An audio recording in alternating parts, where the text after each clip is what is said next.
Good day. Welcome to Strong Ambition Podcast. Today, we're going to dive into how the exercise portion went in my fat loss challenge, which was a 30 minutes or less challenge. Could I do a fat loss challenge where I was only doing strength training 4 days a week for 30 minutes? And what would the results be? I learned a lot from this, and it was really effective, but it also wasn't as effective as I'd hoped. I have some major mistakes that I made here that I want to lay out so that you can learn from, because having the skill to have a really fast workout helps anyone in their life. So I'm going to teach you a lot because I learned a lot. So let's dive into it. Just in case you didn't know what the formal challenge was, because I had set this out, had it on my podcast months prior to actually doing it, 30 minutes or less challenge. This came from an idea that I had because I find so many people do high volume in a fat loss phase, and it doesn't make sense because if you're an experienced lifter, you only need to do maintenance volume in your fat loss phase or less volume than you would for building for sure. But I always saw a lot of these bodybuilding prep programs having really high volume, and it made no sense. So what was the minimum effective dose more people could go for? I had done a little challenge for myself probably about 3 or 4 years ago, and I did it for about a month, maybe just over 2, and I was just doing 30 minutes in the gym. I timed my watch and I got in and out within 30 minutes. I did my heavy lifts, I did some fast accessories, and I got out and I saw a little bit of weight loss. Now, this wasn't a long-term weight loss. I was just trying to do a bit. I was moderately disciplined with the food, and it worked pretty well. I wondered if I was really disciplined with the food and I took it over a longer period of time, how much weight could I lose? And with the whole fat loss on the go, it's really just, if you're busy, how can we still do this? And so the 30 minutes or less challenge was, I had to spend 30 minutes or less on the floor. To be honest, it ended up being closer to 35 minutes, but this was me walking into the gym, starting a timer, then doing my workout, warm-ups, everything, getting all the equipment put away, walking off the gym floor, I could stop my timer. And so that's why I say it was closer to about 33, 35 minutes once you're done all the cool down. Sometimes I get stopped to talk to someone, so it was hard to always manage the perfect time. But for the most part, I kept them very efficient. And I will say, I'll describe it more later on in the challenge. In the 4th month, they did extend because what I was working towards, I needed to have longer workouts, but most of them are very efficient. Now, I want to tell you kind of the results of the challenge because they didn't end up perfect. There was some good, there was some bad, and there was some ugly. We're going to go over that so you understand how this whole challenge went. But then I want to kind of break down where the mistakes were. And so if you ever do something like this, you don't make these mistakes. And I'll also be saying this, so I know I don't make these mistakes again. I'll also give you a sense on how I would redo this challenge, which I really honestly intend on doing one day, because I think this can be done very efficiently, and people need to know how little they can do and still progress and move forward. So the results of the challenge, let's start with the good. Let's start on a high note. When it came to strength, because in a fat loss phase, you can still go towards strength goals. Just because you're not muscle building is a bit of a different thing because you need a calorie surplus or at least calorie maintenance to be able to build muscle tissue. It's a very challenging thing. If you are new to training, strength training, or protein intake, either of those or both of those, you can build muscle and lose body fat at the same time. But if you're an experienced lifter and experienced on protein intake, you will not likely recomp very easily. So recomposition would be building muscle and losing body fat at the same time. So predominantly, what you're going to want to do is you're focusing on strength still, because you want to build up strength for health, for good, joint function. And also it's sending that stimulus to your body to maintain muscle tissue. And so you want a nice in between of still building strength, but not losing muscle tissue. And that's where you kind of want a muscle building stimulus. And I'll talk about how those are a bit different, but similar. So I went towards some strength goals, and especially in the last month, I just said, okay, I'm going to go after a PR. I'm going to see what I can do on my heavy lifts. At the photo shoot, I was able to hit a PR on my deadlift at 570. And my previous one was 565, which was like just over 2.5 years ago. And even though it's just 5 pounds, that feels immensely important. As you progress and you become more of an experienced lifter and still closer to intermediate technically, you'll notice that 5 pounds on a PR is so important. And especially when it's up in those really high hundreds.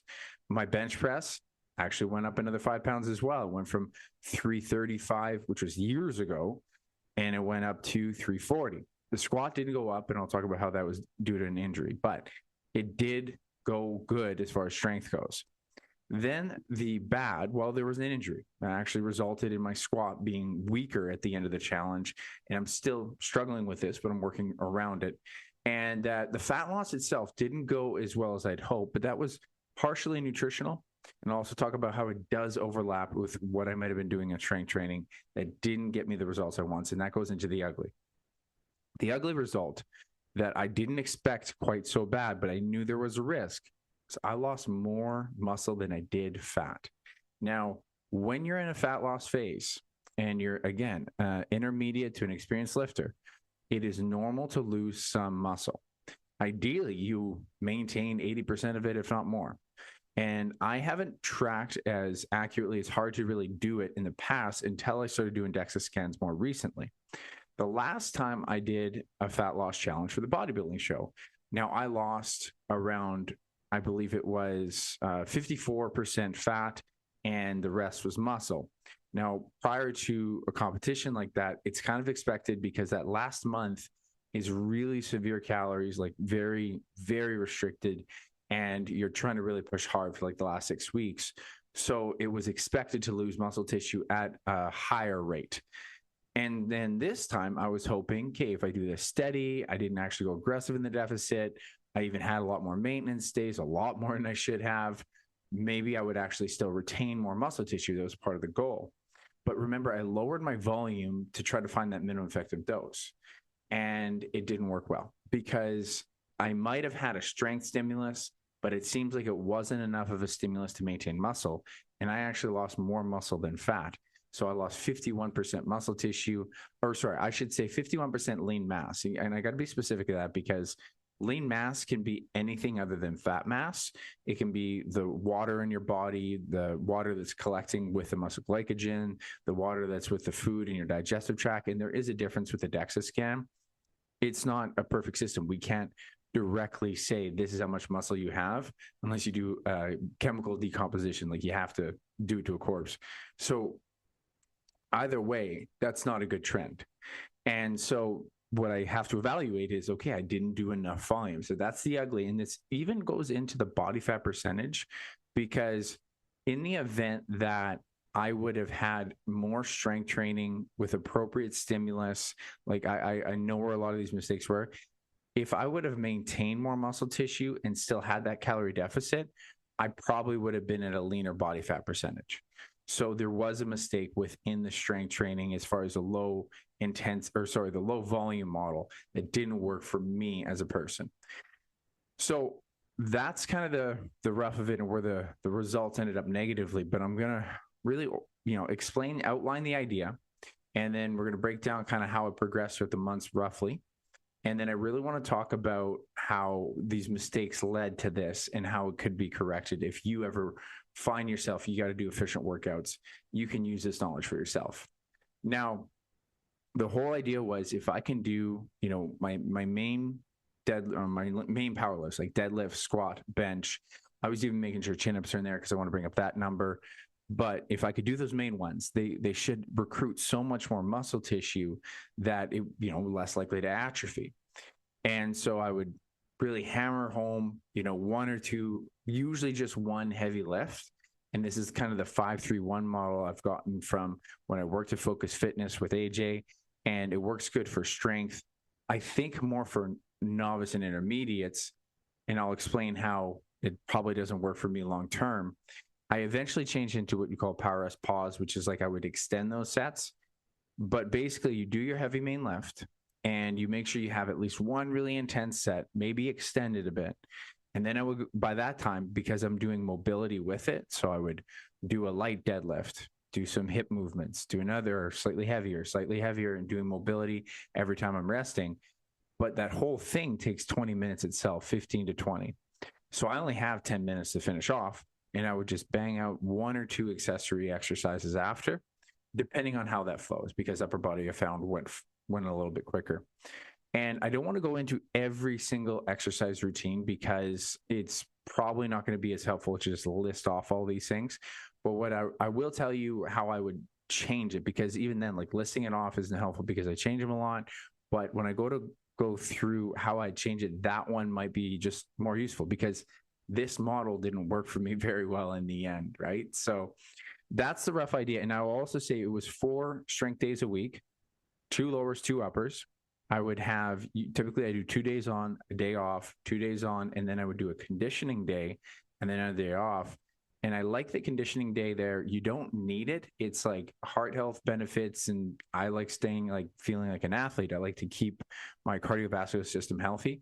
In the event that you maybe have, more of a strength, or I'd say muscle goals, like I don't really worry too much about my cardio. I just want to actually stay big and strong, then that could be an accessory day for other lifts. And honestly, you could just do 4 days a week. Again, it has to be done effectively, as I didn't do it properly, but there is a way to do it. So I just like that conditioning day. Personally, that's like where my goals sit.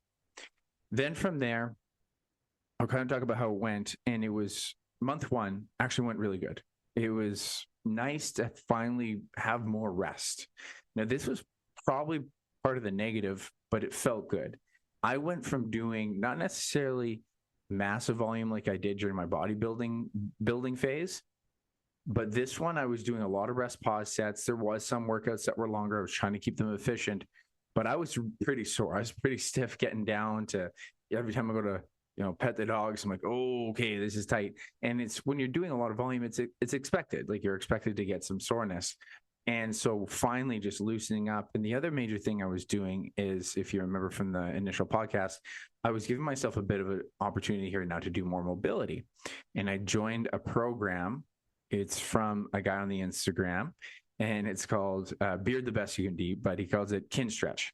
And it's basically more active stretching and more actually controlling end range. So instead of just doing a split stance, you're going to hold that split stance for like a minute or 2, but then it gets you to contract and then open it, contract. And so there's just more range of motion control.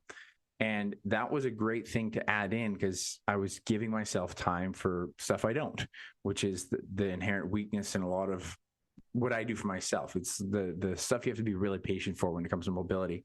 So I would do that typically on the weekends, because Angelina would be working out and I'd be done in a half hour. So then I would just go do that, waiting for her to finish. And the first month it was good, because I wasn't used to stretching, twice a week. I wasn't used to that little volume, and it seemed to work good. The strength was still there. I was very strong even in my squat. At the start of this, I was doing 4 plates for like 3 or 4 reps, clean, ass to grass. So it seemed like I was in a good position. In the second month, it was still going pretty good, but I started having a harder time of choosing my accessories too much. And I think this is one of my mistakes, was overthinking it, or just not choosing the stuff that was appropriate. And it was around between month 2 to month 3 that something really made it harder for my lower body. And I dealt with an injury in my ankle. This was really where all my squat problems came from. On my sprint day, and I think it had to do with my shoes are just too old, and the way that my foot was striking when I was doing my sprints, that it was just not striking appropriately. And to this day, my ankle is still kind of feeling strained on some days more than others. And that is, kinetic change. It goes from your ankle, and my knee on my left side has had this issue for the last 2 years. So I could feel it in my knee, but for sure my hip issue, which I haven't felt dramatically for years, and my hip was giving me a hard time. So when I go to squat, everything from my ankle to the IT band into my hip is like, everything feels weak. And so it was hard to push my squats. And I think this was a huge portion as to why I saw more muscle atrophy in the later half. And I'm just speculating that if I had the DEXA scan done within the first month, I wouldn't have seen much muscle tissue loss. I suspect after this injury, I saw a lot more. Now, from there, I had to manage this, and I pushed it more than I should have. I was waiting; it would kind of feel better by the next week, pretty good. Do another sprint, and it's like I could get through it, even to the point where I'm like kind of warming it up slower. And then it would warm up enough that I could sprint. And then the next day it was just super raw. And of course, 2 days later, I'm doing squats. So it's like not good to my squats. And the last time I go to step on there, I'm like, no, it's not feeling good today. So I finally backed off of the sprints, went to just elliptical. And that's something I should have done 2 weeks prior. Always remember that there's something I like to call a cold test. I've probably said it before. I'm going to say it again. In the event that you have something that's bothering you for an injury, a joint or whatever it is, a strain, if it's not getting better, and I mean better, like it's like every time you go to do some exercise, it doesn't feel like it's getting worse. Every time that you go to do it and it's getting better, then you're okay. Like you feel like you're healing like a cold. But if a cold doesn't get better in 2 weeks, you should probably see a doctor. And so if you have an injury that's like, yeah, it's not getting better, but like, I think it might go away. How long you had that? About a month or 2 months. And it's not getting better, but you think it's going to get better? Yeah. How? And I really know that's not the definition of insanity to say, to repeat the same thing and expecting a different reaction. I think that should be called the definition of stupidity, right? Because you know you're going to get the same result, right? It's just that we're trying to be ignorant towards that result in some way. But realistically, you need to get help. And I still haven't gotten help on this. I haven't sprinted on it, but I'm going to get help on this ankle immediately. So that was my problem. And that it caused the issue with that. And it caused the issue of me being able to push anything, especially single-legged stuff. And those are normally where I get a lot of good quality work in for accessory around any of my programming for my lower body. So I had to manage that in the second half, and my deadlifts were feeling great. And so that's why I went after the PR test, and it went well. But for the most part, the upper body actually, the other major thing there was the shoulder was giving me a hard time too. And I think there's a few other reasons. This could have been because I was doing what I call power rest pause sets, which I've talked about on my Instagram before, and I don't have a perfect protocol. I haven't seen any research, but it's similar to what you call a cluster set. And a cluster is where you choose a high percentage, like a heavy weight, but you leave several reps in the tank, and you basically accumulate more reps with that load without a full complete rest. So it's very efficient. So let's say you're doing something like 85% of your 1 rep max. Typically to do 6 reps like that would be very straining. But if you were to do 2 reps, and then wait 15 to 30 seconds, 2 reps, wait, 2 reps, wait.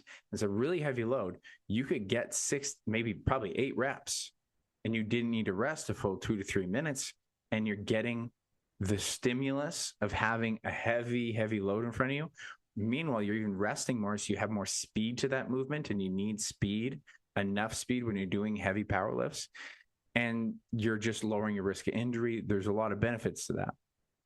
So my idea was to do a similar style of that in terms of ramp up to wherever I want to ramp up to, but I wouldn't completely just max out. I would basically kind of do a similar style of cluster sets, but I didn't really follow a perfect protocol on it necessarily. So I'm going to dive into how it's important to even just do regular hard sets, and it's probably more effective. Now, back to the shoulder, what did make a difference was starting to do more appropriate weight loads on my shoulder and start to do more external rotation to strengthen it. But what was interesting was at the end of month 3, when I was getting ready for my wrap ups, if you tell me, hey, Rhyland, do you think you're going to be able to hit a PR on your bench at this photo shoot? Like, no, I think I'll be lucky to hit 315. And meanwhile, once I actually started doing more hard working sets at the right load, I was able to actually feel way stronger in that lift. So in month 4, as I'd mentioned, I didn't know if I was going to do it. And then I decided we're going after the photo shoot. I started to just say, okay, this photo shoot is really important. I'm dealing with some issues in my shoulder and my hip. I got to spend a little bit more time prepping this stuff.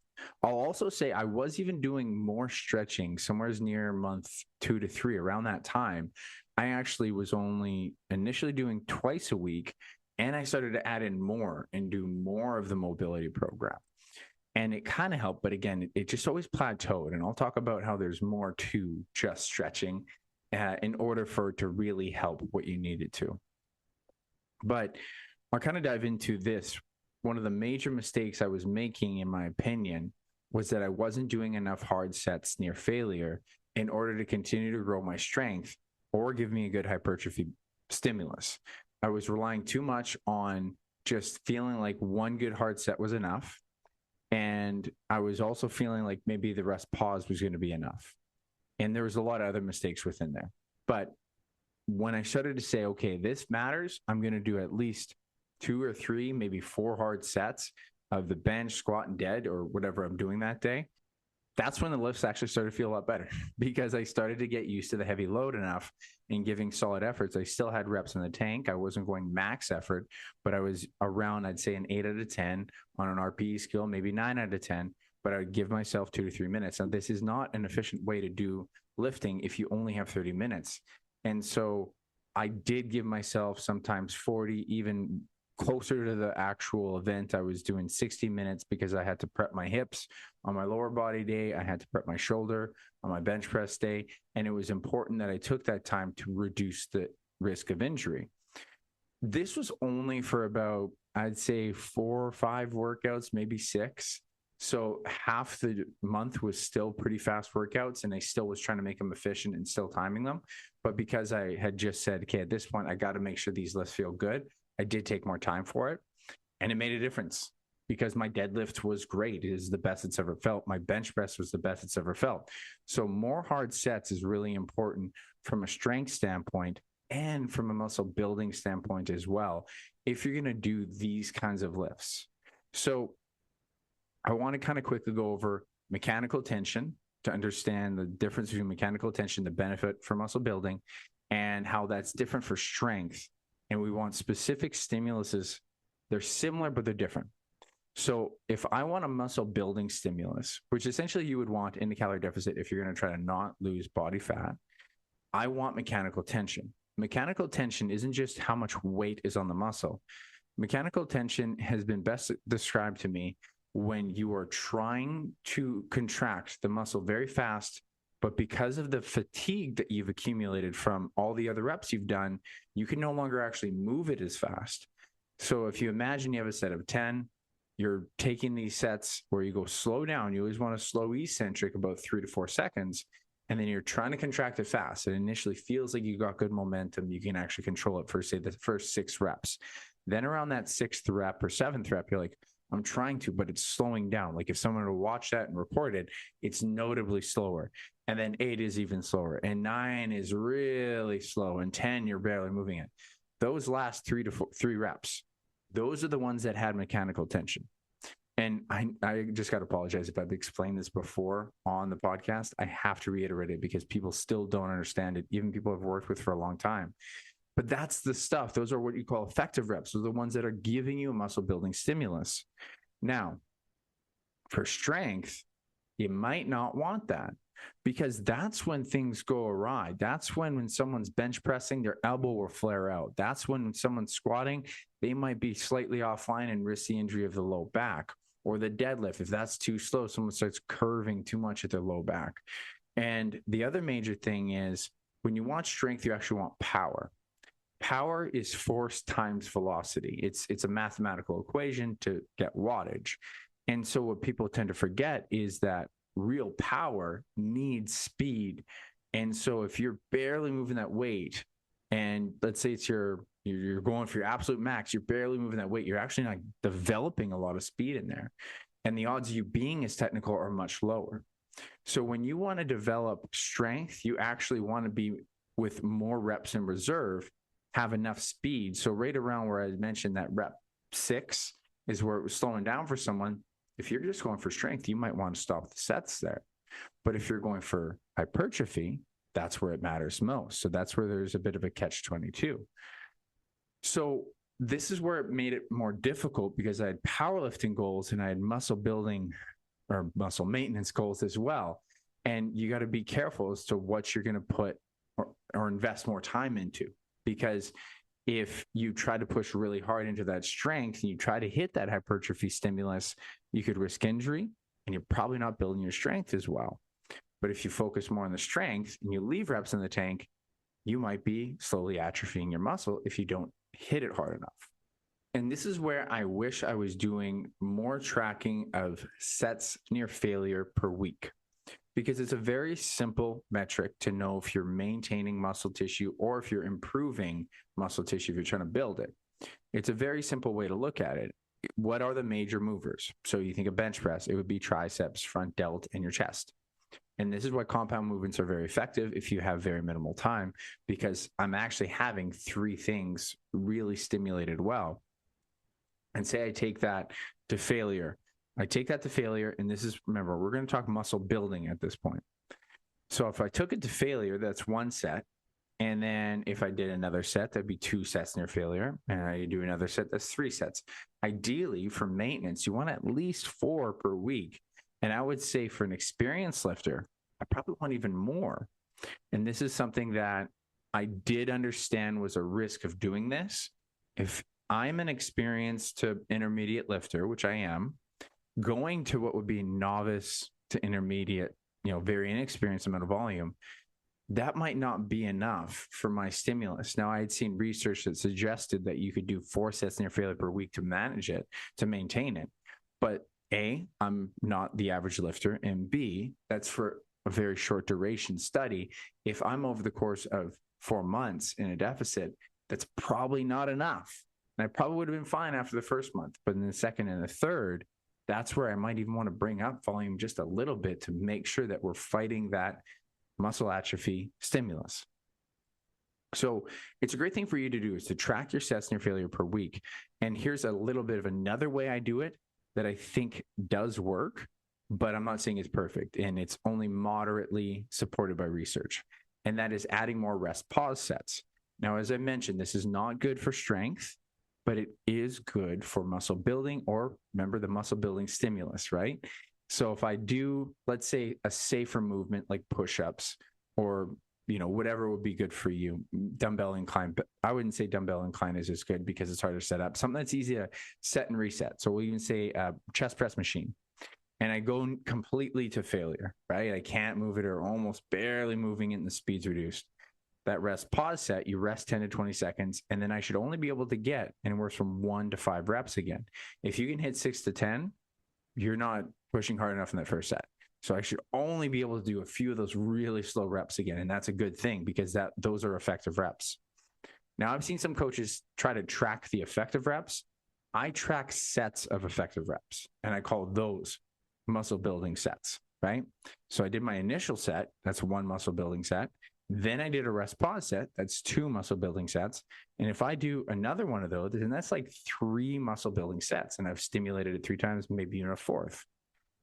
I usually build into those on a weekly progression in a lot of the programs. So week 1 would be 1 rest pause set. Week 2, 2 rest pause sets. Week 3, 3 rest pause.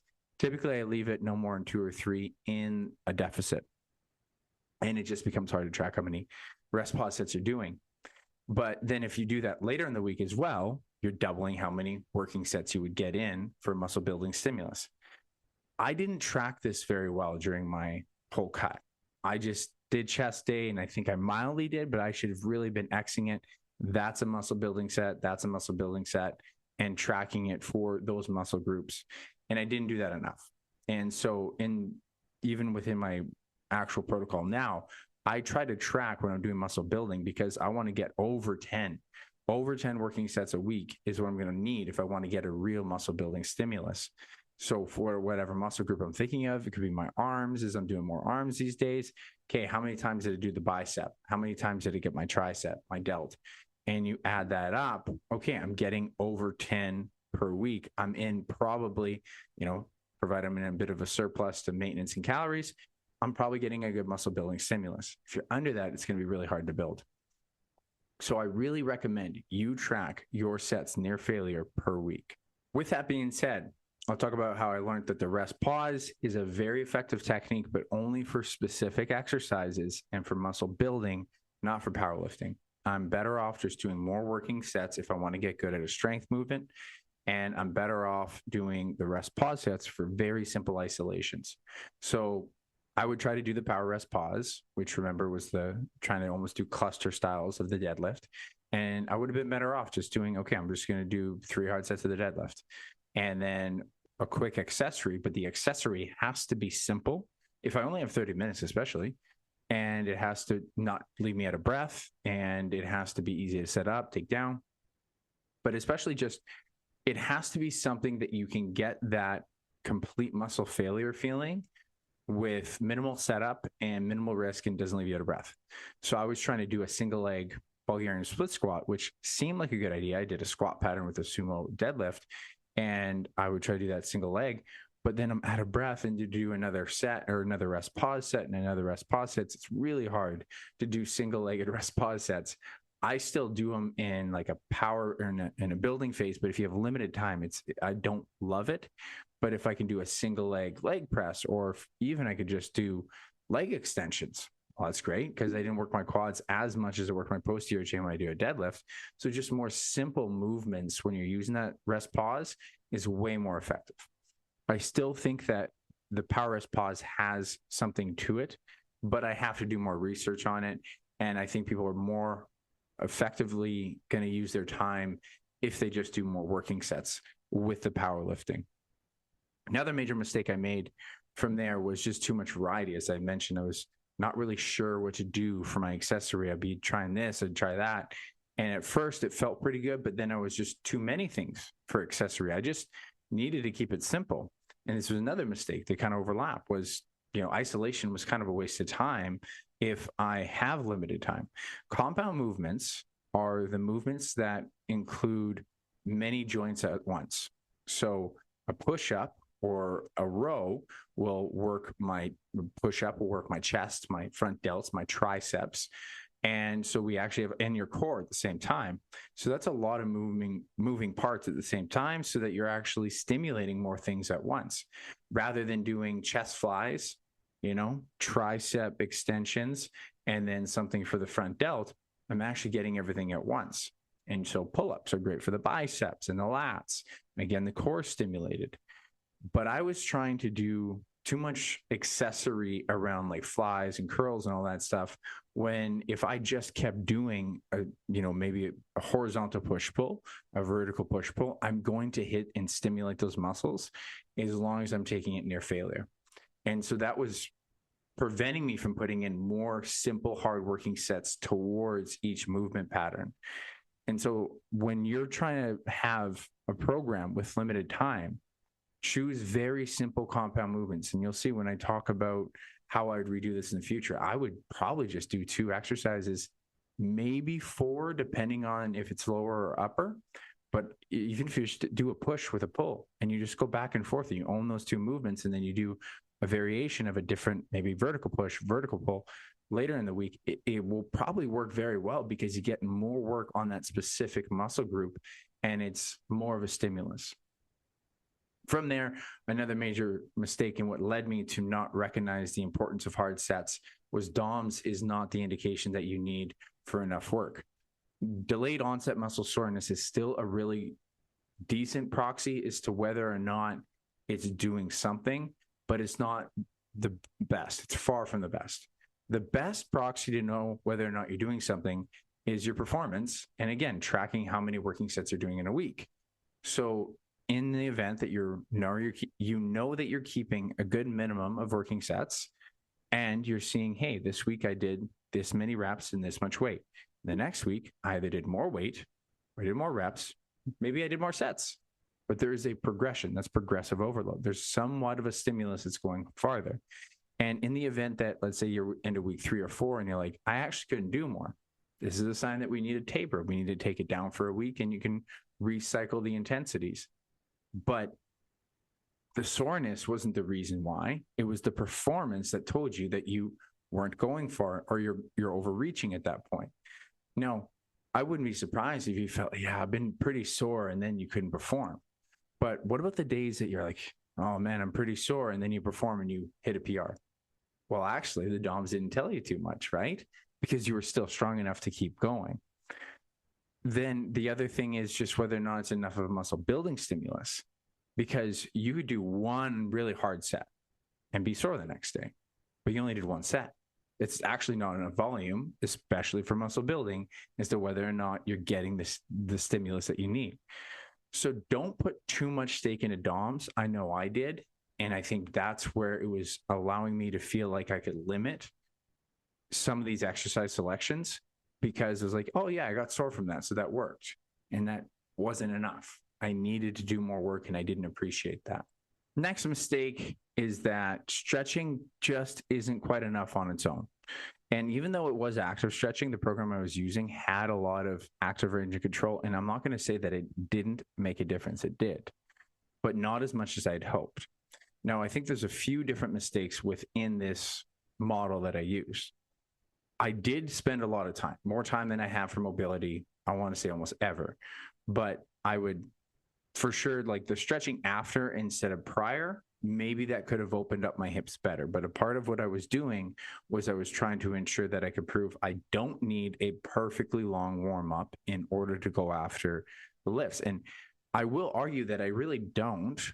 I won't get much better with that system. So you're going to manage, I would say, rather than improve, if you do your stretching after rather than before your lifts, because you're going to essentially kind of stay stuck in your pattern a little bit, which isn't optimal if you have a problematic issue. So for my squats, I had a problematic issue and I wasn't doing stuff prior that could really open it up. That wasn't until the 4th month. That's when I was doing a bit more prior.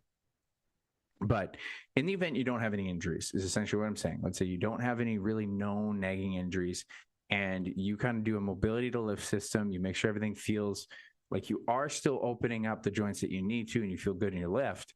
I don't think you have to be super complicated in that. But then if there's an issue, you should address that prior to your lift. And what I missed in this stretching routine I was doing, part of what he gets you to do is he'll get you to do the contract, relax stretching that I had mentioned. And just so you can take this home, when you're doing a stretch, okay, so say you're stretching your hamstrings, or what we were doing was a split stance, like I would say kind of a forward backward split, not the horizontal split, but forward backwards, the front splits. And you hold that position. Even got to the point where it's elevating my knee. It felt like hard stretch. Like my legs were so numb after. But it was awesome because you would contract it as if you're closing scissors on your legs for about 10 to 20 seconds. And then you try to go the opposite way, provided your hamstrings and your hip flexor don't seize on you, because it's such an untouched range of motion. And eventually, first time it felt so terrible, but good after. I walked different. And then you would do that for like so many reps, and then you're actually in that position for like 6 or 7 minutes. So you're doing a lot of stretching with these stimulations.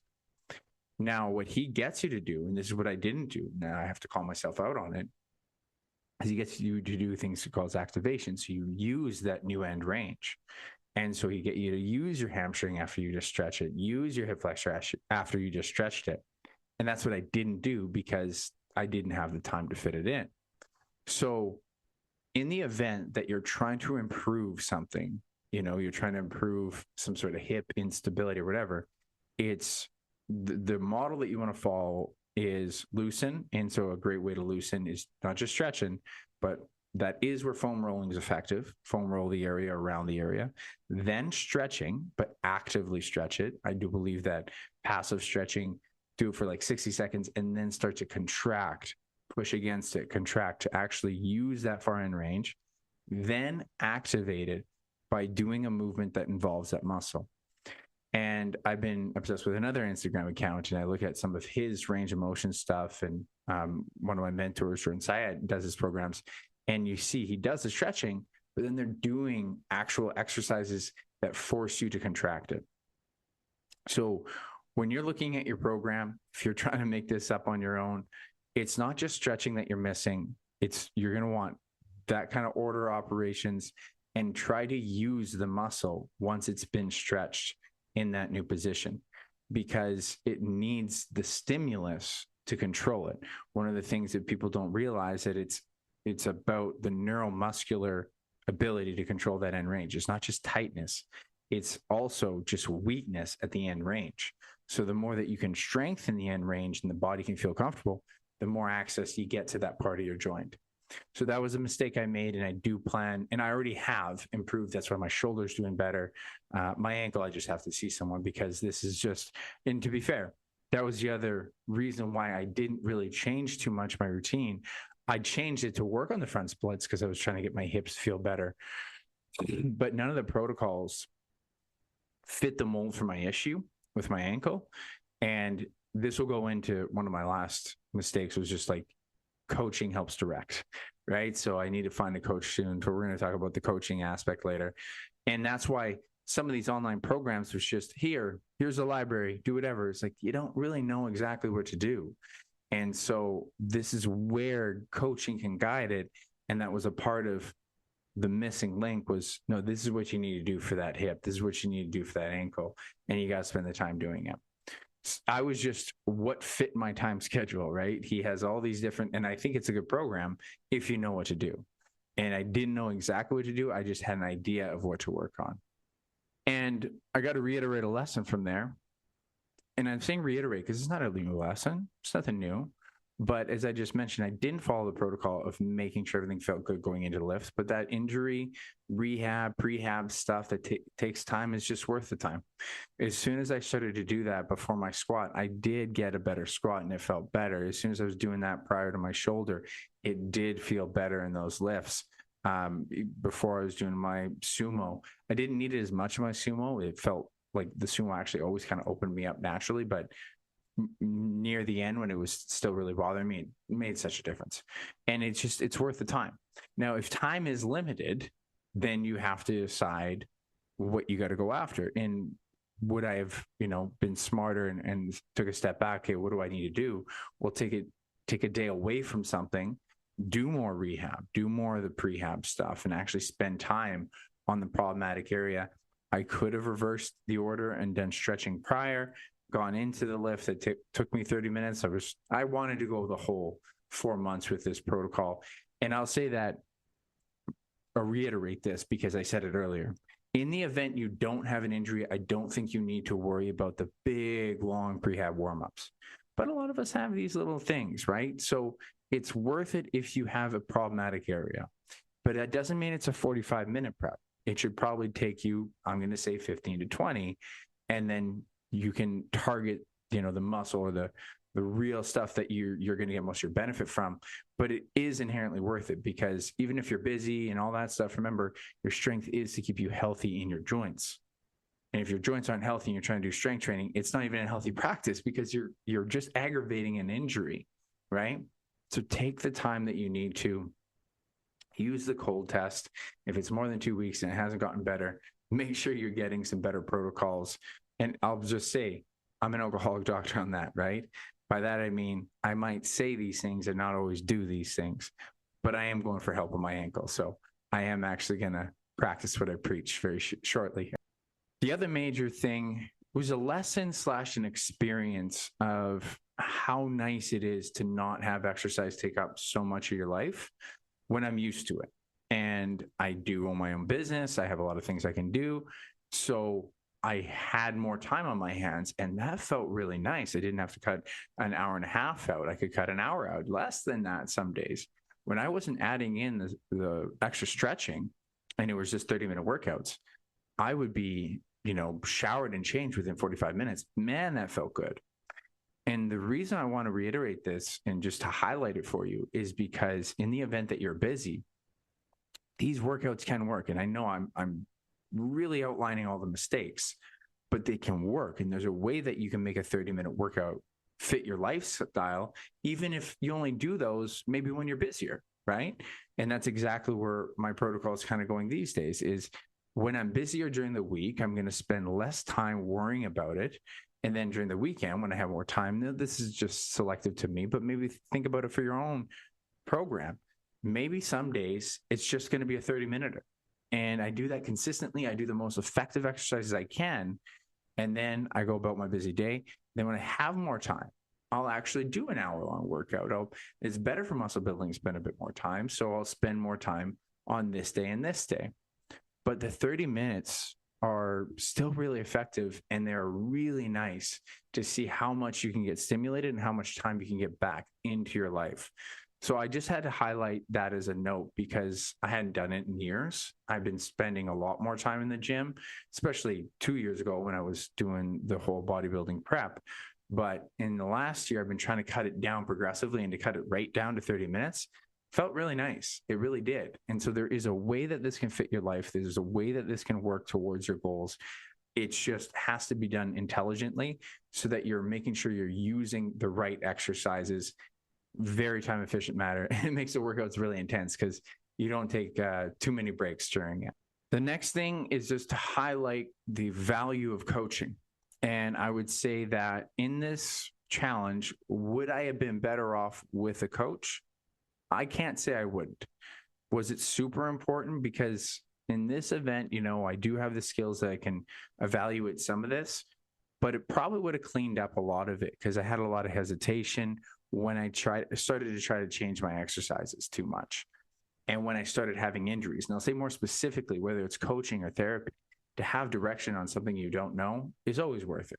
Like, there's no question it's worth it, especially when you don't know how to fix it. I didn't know how to fix this ankle. I still don't. So that's why I have to go get help. And it's worth the value because you save yourself time. It's the biggest thing that you're going to save is, I want to go from here to there. Well, you can try to work your way through that forest over there. Have you been through that forest? No, but I want to get over there. So I'm going to try. And you get lost. You end up back where you were at. Man, I really want to get over there. Well, if you pay this person over here, they have a path that you can walk. You're going to get there much quicker. Are you willing to pay, or do you want to keep doing circles in that forest? I mean, that's whether you're looking at a trainer, you're looking at a nutritionist, you're looking at a therapist, you're looking at someone to give you education. You're paying for the ease of how fast you can learn that process. And so I personally know I need to go back into coaching again. I missed being able to talk to AJ about things when we had done our bodybuilding prep. It was so great to sit down. These are the exercises I'm thinking. He even, guided me on, I was planning on doing barbell back squats all the way through. And he's like, is it really that important? You already got good quads. Like, it's not going to help your hamstrings that much. And that's the thing you actually need to focus on. And if you don't do well, now you are going to blame the squats. So why don't you just totally invest yourself in what you said you were going to and just be a bodybuilder for now? And I needed that voice of rationale because he took my ego out of it, right? He was able to look at it more objectively and be like, these are the actual objective facts. This is the way you feel. I'm going to outline how the way you feel doesn't actually go with your goals too much. And that was super valuable. Now, when it comes to, for sure, with injuries, like, I'm not a therapist. I've always tried to learn how joints work and how the injuries can come up because it's always going to come up for a trainer. But I need a therapist because that's their expertise, right? Just like a therapist could come to me for nutrition and training in the event that they wanted to improve that, because that's my expertise. And I'll just say full on, it's even just when it comes to the powerlifting, like, I made mistakes on not enough sets near failure. I'm starting to add more different things to my routine in terms of more speed and explosive training, but I need to work with someone new. Now, it's just about time for some coaching. I actually have a coach very likely lined up in the fall here, as I know I want to hit the powerlifting competition very soon within the next year. Got injuries to work around, as I will get help for that. But I also know in the event that I'm going to go to a competition, it's so worth having a coach to be able to get the education. I like kind of doing a little bit of both. And I think if you're very passionate about your fitness, I think it's not terrible to do both. Get coached to get the education, but then go into finding your own way of making that fit your lifestyle, provided that you're holding good accountability to it. And then once you feel like your routine's kind of giving you the same result, go get a new coach, get a new result, combine it with your lifestyle again, and rinse, repeat. Every coach I've had has given me new knowledge, and I'm hoping with this new powerlifting coach, I'll learn a new system. I had Nada in the past. I've had AJ, and this new coach, I'm certain I'm going to learn a lot from him, and he's been on the show. I'm not going to name him yet, but he's been on the show, and we'll hopefully have a good conversation about that once we work more together in the future. And I just recommend that for yourself. If you're stuck with the same result, how much would you pay to have that result sooner, right? Just to be educated. So don't get hard-headed like I did here during this last fat loss phase.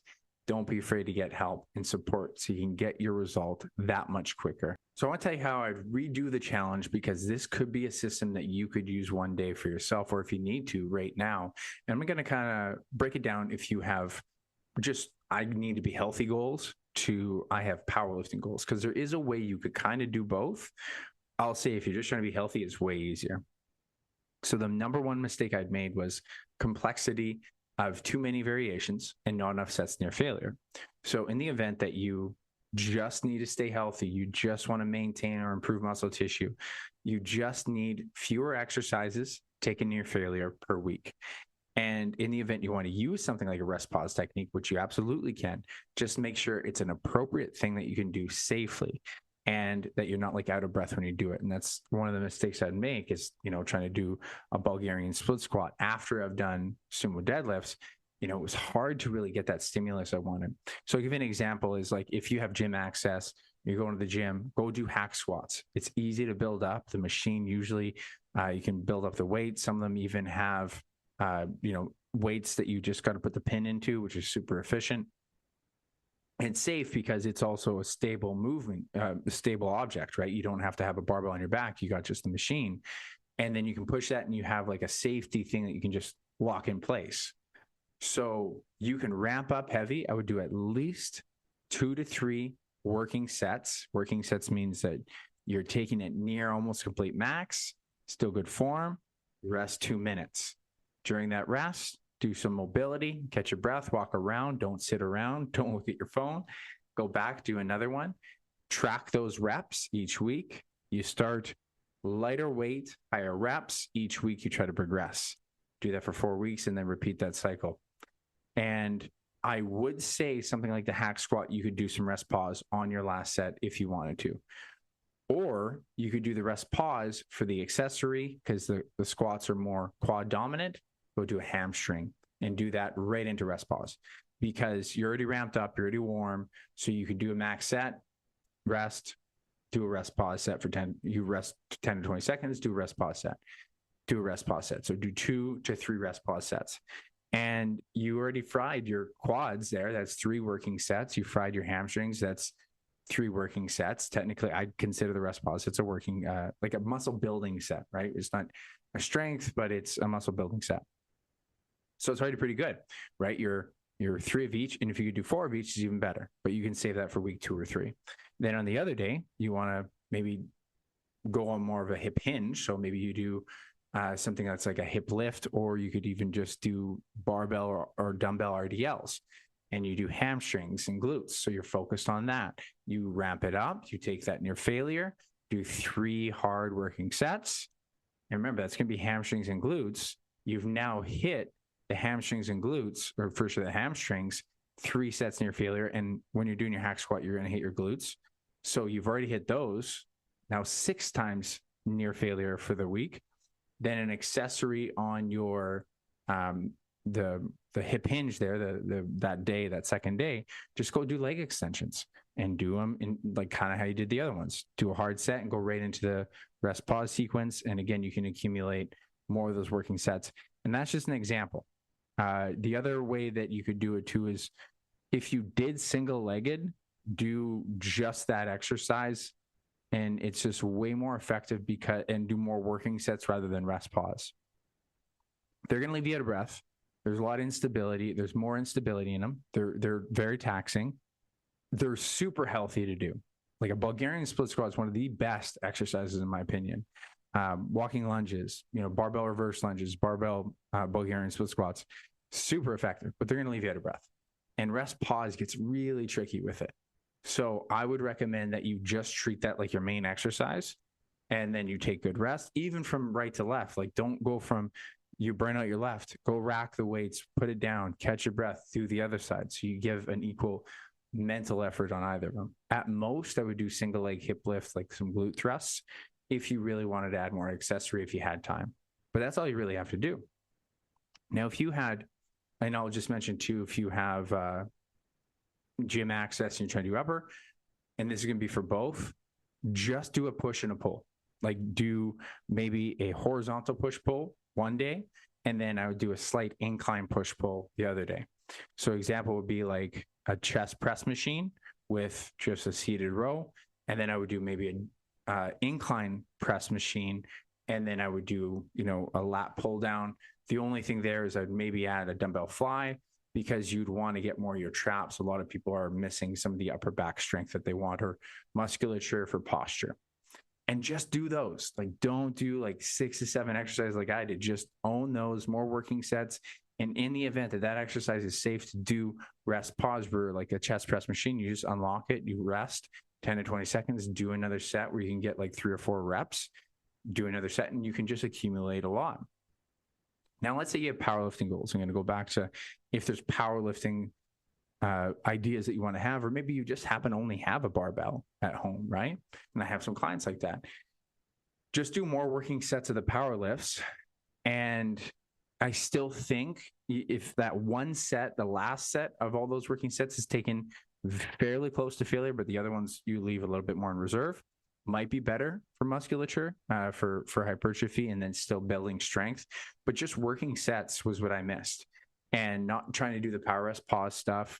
Just do, if in the event that I was doing, or when I was literally doing more sets near failure on my sumo, I was like, man, I did 3 hard or 4 hard sets. I was like, I think I could go home. Like, my quads felt that, my glutes felt that, certainly my back felt that. And the only thing I would really even add to that is leg extensions or something for the quads, so it's more stimulated on the quads, but very efficiently. Ideally, if you have a gym set up where you can go do something for the quads, that's all I do.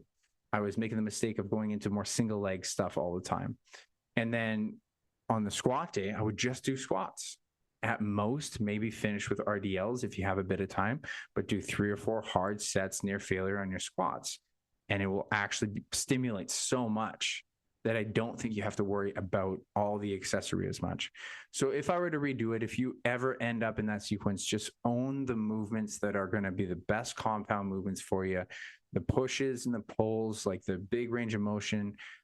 Unless you're really worried about maybe your side delts going down, you got some time to do flies, I wouldn't be doing curls. I'd be doing maybe a supinated row of some sort, or chin ups are great, or chin up grip on the lat pull down, because then you're stimulating that bicep. But remember, we're just trying to not lose the muscle. We don't got to grow it a ton. So use the muscles, or use the movements that stimulate all the muscles at once. It's going to be way more effective for you. All right, I'll leave you off with my most recent ambitions and where I'm heading in my direction very quickly here. And that is that I am going to eventually get a powerlifting coach very soon here. As I mentioned, I got to go get my ankle fixed up to make sure the ankle and the hip are better so I can get my squats and that strength back up. The only reason I'm not going right into getting a coach right now, simply because I have to get through harvest to help my dad with the farm. And then from there, I know I can commit the time that I need to with whatever that coach requires. I'm excited to work with this coach. He's been on the podcast before. I'll introduce you to him again once we actually line this up officially. I'm excited to learn, because there's a way that I could learn something new. And, there's ways that you do your own routine. If you get stuck in your own routine, I know that I can learn something. And this is how I think everyone should kind of do it. Maybe it's my bias, but do something with someone in a new way for a while. Like, get a coach for something to learn a new system. After, maybe it's 3 months, maybe it's 6, maybe it's a year, then do your own thing. Like, then combine what you learned from them in your own system, see if you're better. Especially if whatever that coach was doing plateaued results, then you should probably find some other magic for you. And then find a new coach, see if they can introduce something else. And that's what I've found. I've found other coaches. I've learned some things I liked, some things I didn't like. And then I went back to do my own system, and I took that with me. And so that's how you can slowly integrate education within your own lifestyle, because it's still your lifestyle. They're going to have their biases in their system, and you practice it for a while, but then you reintroduce it into your own lifestyle system and then get someone else's. And that's a great education for anyone within their own training and nutrition lifestyle. So I'm going to head into that. Right now, I'm just having more fun in the summer, building up the arms, as it's just something I wanted aesthetically. I hadn't done more focused body parts as before. I was doing everything at once. And now I'm like, I want to isolate shoulders and arms.